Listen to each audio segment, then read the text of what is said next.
Hello and welcome to this episode of Global Review, where we take a review of the last week's key headlines and, of course, the developments that are there. We try to present to you the economic analysis, the analysis that requires vigorous academic take on some of these developments. I am Sachin Chaturvedi presenting this show. Let us see the headlines. India and France signed 14 agreements. Partnership reaches new heights. Kenyan president reaches out to opposition, now in agreement for peace. Removal of term limits in China enables Xi Jinping to remain president indefinitely. UK will sell weapons to Saudi Arabia. The quantum may be as high as of $6.3 billion. Death toll rises to 1,000 in Syria's eastern Ghouta. US blames Russia for breaching the ceasefire.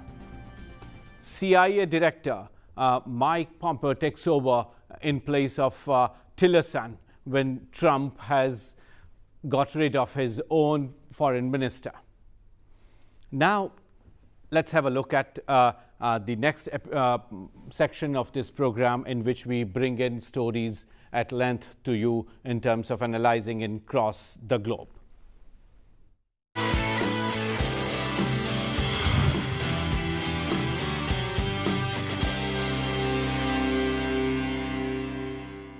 In Sri Lanka, the crisis has deepened. Let's have a look at this report.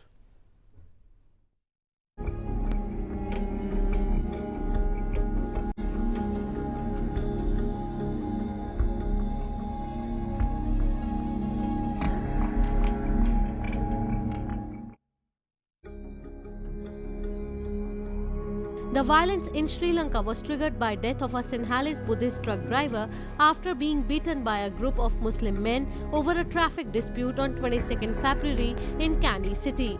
He succumbed to his injuries on 3rd March. An emergency was declared nationwide on 6th March by Sri Lankan president.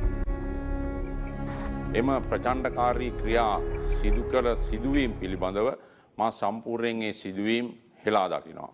ඒ හෙලා දකිනවා වගේම මෙවැනි සිදුවීම් වලට මුල් වූ කුමන හෝ පාර්ශවයක පුද්ගලයන් සංවිධාන කණ්ඩායම් ඒ සියල්ලටම විරුද්ධව දැඩි ලෙස නීතිමය වශයෙන් ක්‍රියා කළ යුතු බව මා පොලිසියට උපදෙස් දී තිබෙනවා.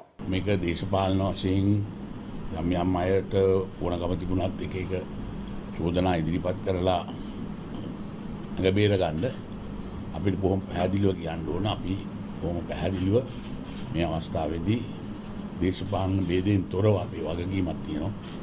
මෙවැනි අවස්ථාවකදී මෙවැනි තත්ත්වයන් වළක්වා ගැනීම සඳහා කටයුතු කරන්න. Kandy is a prime destination for foreign traveller, famous for his tooth temple in honor of Buddha, tea gardens and natural beauty. In an earlier incident in 2014, 3 individuals from the Muslim community had died, and since then tensions have risen between the communities. Previously, the heterogeneous island population faced a 26-year-long civil war which ended in 2009. Apart from declaring curfew, the state even blocked social media websites. 81 people, including the main suspect, Veera Singhe, have been arrested by the Terrorism Investigation Division. Sri Lankan Prime Minister said that 465 places of worship, houses, vehicles, business facilities and other institutions were damaged during the incidents. As life in Kandy is moving towards normalcy, the tension seems to have eased and the schools have also been reopened in Kandy city. So this crisis right in our neighborhood has deepened. Today, to discuss this and the other stories with us, we have Dr. Mohan Kumar, who is an eminent commentator on international affairs. He was our ambassador in Paris. Welcome, sir, to this show. We also have Professor Sreeram Chaulia, who is an eminent international commentator. His writings are all across. We are very privileged to have you here today with us. Dr. Mohan Kumar, I would like to have your comment first on how you look at these developments in Sri Lanka. You have served in Sri Lanka. What memories are coming back to us and to your mind? What do you think is the key behind this? So thank you very much for having me on the program. My first reaction is that of all countries in the neighborhood, this is one country that has paid a huge price for ethnic conflict.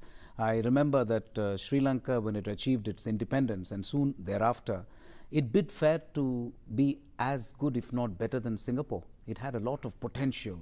So I think every Sri Lankan deep inside knows that they have paid a high price in terms of development at the cost of ethnic conflict. So I'm reasonably sure that saner voices will prevail. And indeed, there is evidence. One of the things that we are hearing is that the emergency will not be extended indefinitely.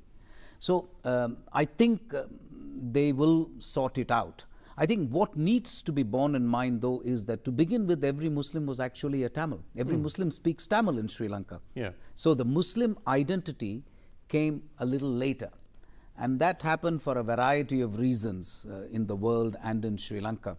So I conclude my remarks by expressing the hope and the conviction that I think they will tide it over. They would come out of They this. will tide it over. Definitely. That's my sense. Sreeram, what is your take? How you look at this conflict, which is now pervading across different regions? It's not confined to Kandy alone. How you look at these developments? That's right, Sachin. In fact, some small scraps have also happened in Ampare, which is in the east of the country, where there is a significant Muslim community. I think if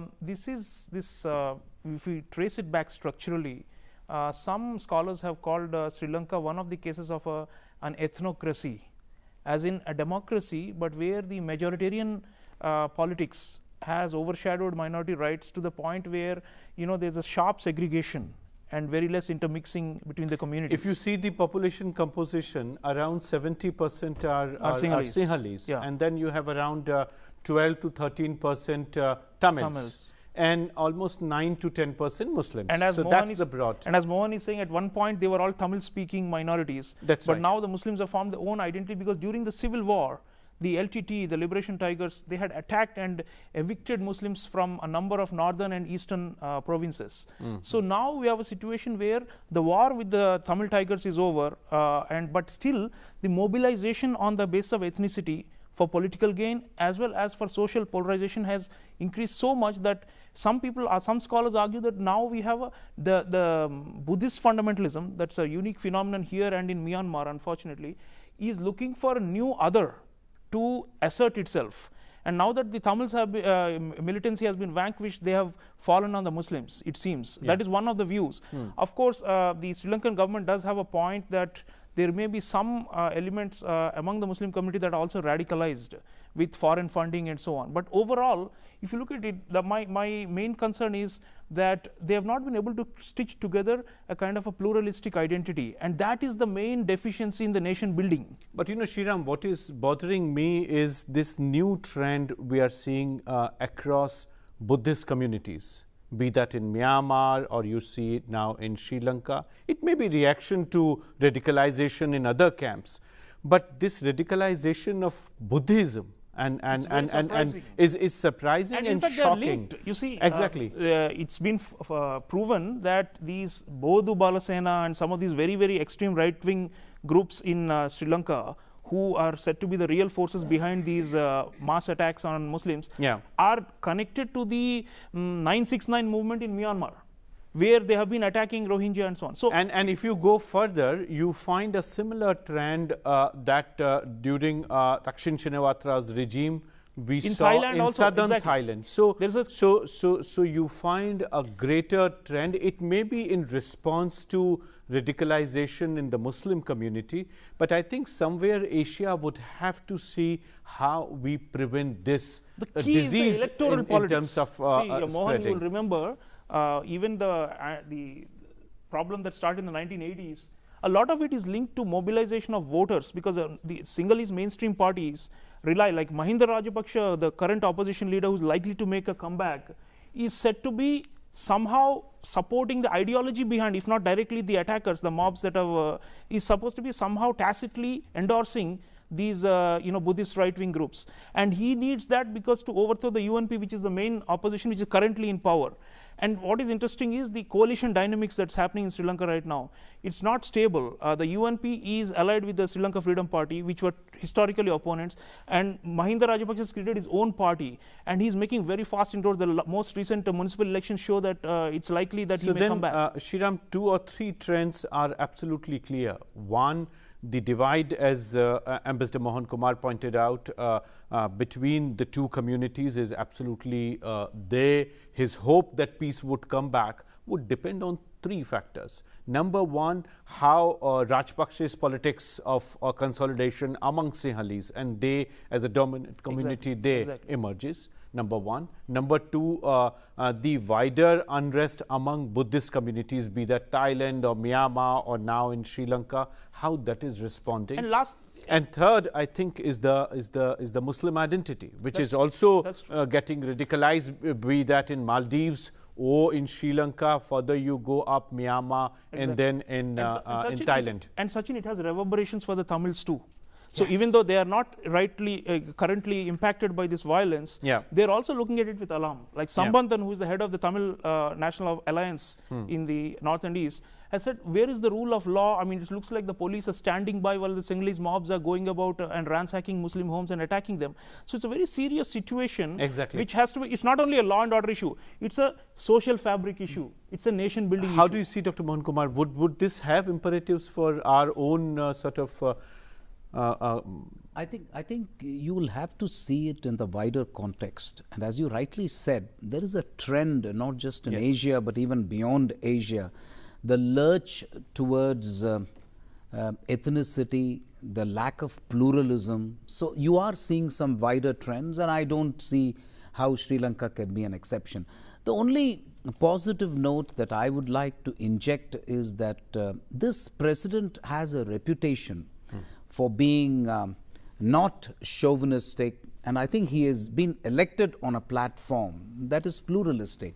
So I think his comments so far, along with that of the Prime Minister, give me confidence to believe that they will be able to tide over this crisis. And this is a country that has paid a very high price. I repeat it again. You know, they've paid a huge price for the problems that they have had in the past. I would also not underestimate the role of economics. You know, Sri Lanka is a relatively open economy. Tourism is big there. So some of the difficulties that they are facing economically, I think, is being taken advantage of. Great. So with that, on that note of positivism, we bring this section to a close, Ambassador Mohan Kumar. And in the next section, we would be looking at news that is beyond the current emphasis. We just finished with International Solar Alliance. What are the key outcomes and what's the way forward on International Solar Alliance we would be looking at under the section beyond the news. So with this, we come to an end of this section. Thank you.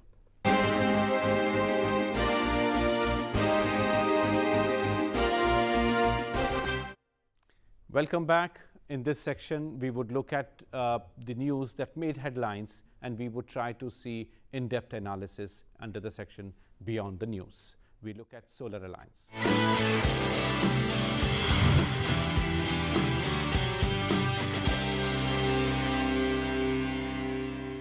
In the International Solar Alliance, the summit that just got closed last week, we would now look at the details of the summit.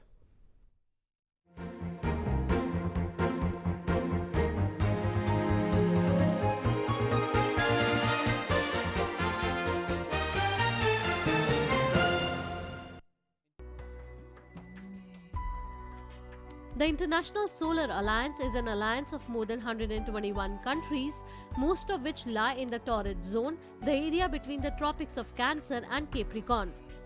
They have been aptly referred to as sunshine countries. International Solar Alliance represents 3/4 of the world population, of which 20 to 50% of the population do not have access to power. The primary objective of the alliance is to work for efficient exploitation of solar energy to reduce dependence on fossil fuels. The International Solar Alliance is conceived as a coalition of solar resource-rich countries to address their special energy needs and will provide a platform to collaborate on addressing the identified gaps through a common agreed approach.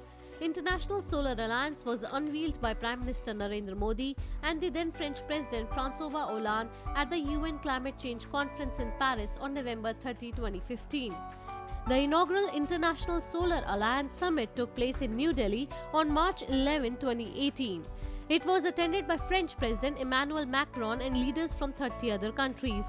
Till now, 32 countries have signed and ratified International Solar Alliance Framework Agreement.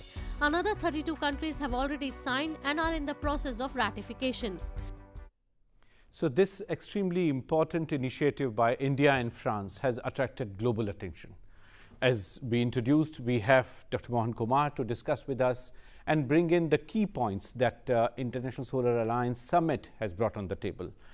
How do you look at it, Dr. Mohan Kumar, the number of countries that participated, the huge quantum of lines of credit which have been sanctioned, and as Prime Minister himself called in terms of changing the energy mix across the world?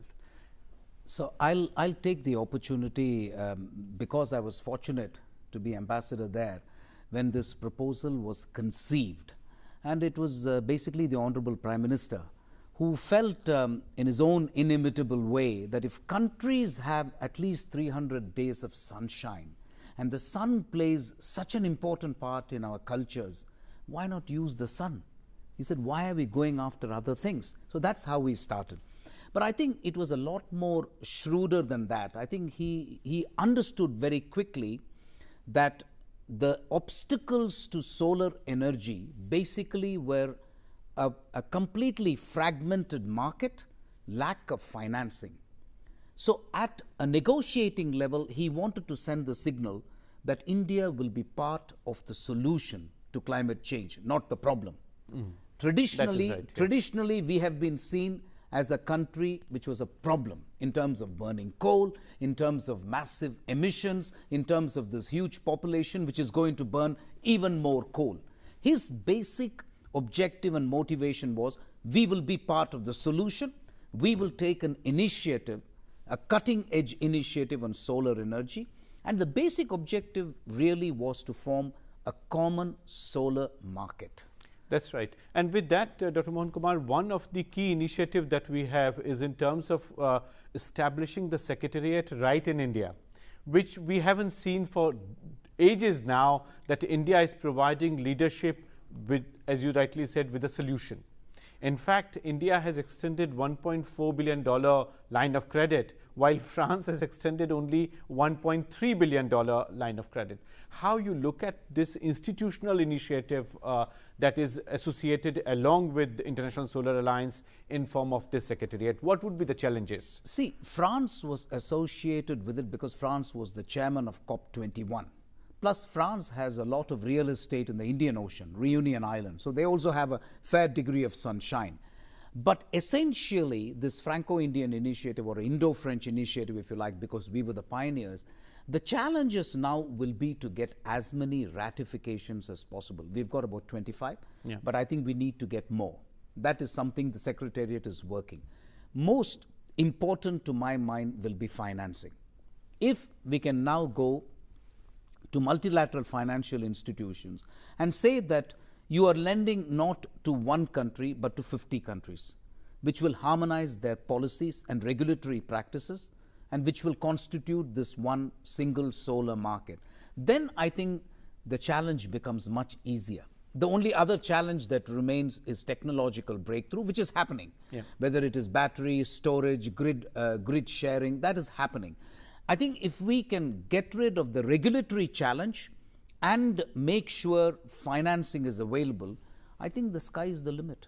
Excellent. Sreeram, how you look at the strategic imperatives of this initiative, as several of the Francophone African countries and many other African countries attended, even our neighborhood was very prominently present here. The President of Sri Lanka, President of Bangladesh, they attended it.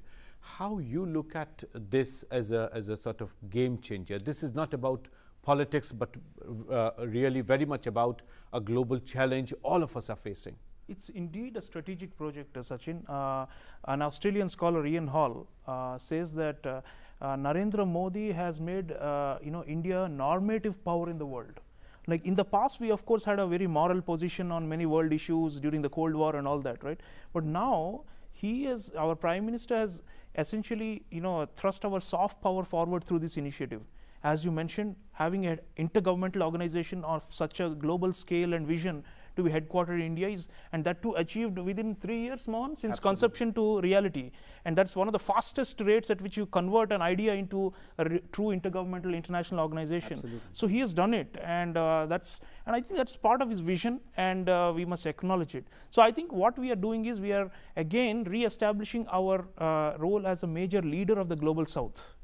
And in fact, I would want you to explain to the viewers, people often say China is a leader in solar industry, they're making most of the photovoltaic cells, they're selling all over the world, but we are catching up. Some people say that we are the third largest now behind the US and China in terms of installed solar capacity, and we are overachieving our targets and doing it faster than, so what is behind this whole, progress? I think as Dr. Mohan Kumar very rightly said, instead of being naysayer to everything, India has taken a positive lead.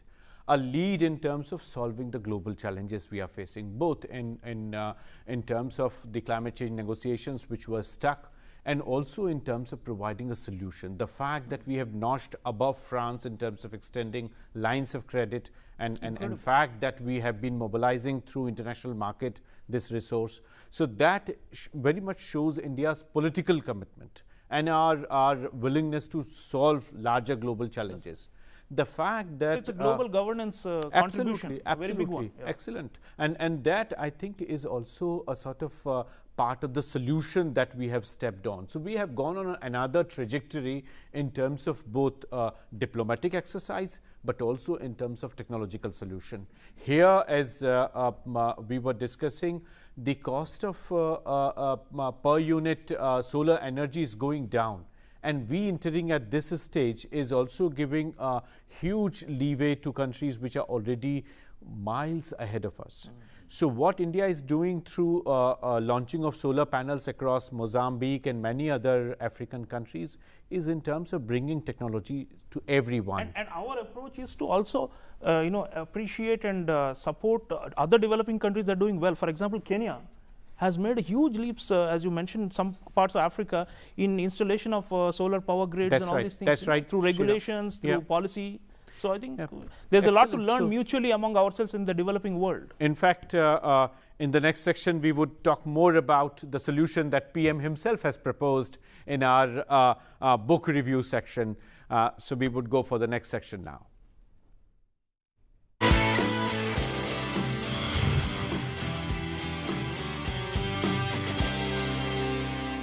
Welcome back. In this section, we bring out a key resource that we see is important for further analysis of the theme that we have picked up in Beyond the News section. And as you know, in the last section, we discussed issues that are coming out of International Solar Alliance. The book that we have picked up is about how we are coming out in terms of coping up with the climate change.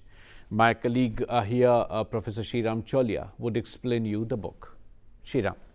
Sachin, this book, authored by our own Prime Minister, is worth reading by every citizen on this planet. Not just we proud Indians, but everyone. Because what he has done is he has combined the moral argument, the technical aspects of going green, as well as the issue of climate justice, climate ethics. It's an amazing work because what he has talked about, there are very interesting anecdotes from his own childhood in Gujarat. And he talks about how wind and solar were so integrated into folklore, in stories that were being told, to children at home, and how he gives an amazing parable of wind and solar being considered to be rivals to each other in one of the folklore, the local myths, and how it ends up that they are actually powers that will, bring light to everyone, to the whole society. Then he invokes the ancient wisdom of India, the Suktas, the Vedas, and all those things, which are very important because, there's a philosophical basis to the Solar Alliance. And what impressed me, Sreeram, was in terms of its communicative ability to young readers. And that, I think, is giving a major traction to this publication. The kind of policies that are necessary to make these things work. One of the myths he breaks in the book is it's not an expensive thing to move to a low carbon future. It's a myth, right? I mean, he has busted the myth. And you, as an economist, you would know that, as you were saying, the technology is moving the direction. So some people are visionaries and they see it early. And he did that when he was Chief Minister of Gujarat. And in this book, he shows how he has also transformed it to the national level, through policies. It's important, right? It's not just entrepreneurs and corporates that do it. So we need government policy to support and move these transitions forward. Yeah. So now, as we come close to our program, Dr. Mohan Kumar, my question to you is, in light of the launching of International Solar Alliance, the book that we picked up, how you see what should be the sequence of policy responses, of course, in terms of strengthening the Secretariat and also consolidating the effort which has gone in last week's summit? See, I think India is well on track to achieving its intended nationally determined contribution, the INDC, that every country has been asked to do under the climate change agreement. I think, as Professor Chaulia said, we are well on our way to even exceeding those targets. So that's not an issue. I think the other expression which the Honorable Prime Minister introduced in Paris was climate justice. And that's important, Professor Chaturvedi, because I think the world has to realize that countries can only contribute so much by way of greenhouse gas emissions. It is not that countries have an unlimited claim. And we have a challenge ahead of us. So I think the battle will now be in the area of financing. The battle will be in the area of how much each country has a right to produce emissions. So I think I would introduce the concept of climate justice. Really. Closing remarks, Climate justice, Sachin, we are owed reparations by the richer countries, and we will continue to fight for that. You are experienced in this, and I'd like you to have the last word on what we can do to extract some concessions from the richer countries, because it seems like right now France is taking the lead, but the United States has stepped back and is washing its hands of all the responsibility. That is true, Sreeram, and I think as we move forward, I think India would have the onus of setting up the Secretariat, which is extremely important, connecting countries and of course taking the dialogue forward. The lead that India has established with Prime Minister's own commitment and the book that we picked up today very much illustrates how even the singularity that our PM has brought to this idea of having a solar alliance together very much represents our commitment. With this, we come back to our viewers. I would request you to share your ideas and suggestions for us to incorporate in this program. We come to a close. Thank you. Thanks for watching this program.